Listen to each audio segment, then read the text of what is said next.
مهلت وکالت مجلس ملی و مجلس نمایندگان مجلس عالی جمهوری تاجیکستان دعوتشان باقی است.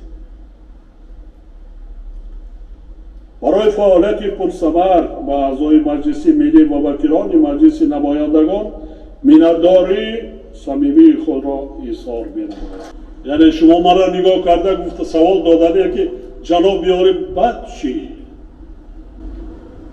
ما کجا رویم؟ برای همه شما در مملکت با جایهای مناسب جای کار کردن شما اکادمی بزرگ را گذاشتید، تجربه پیدا کردید در شاههایی که با است بیکار نمانید، نترسید، فشاراتون بلند نشود.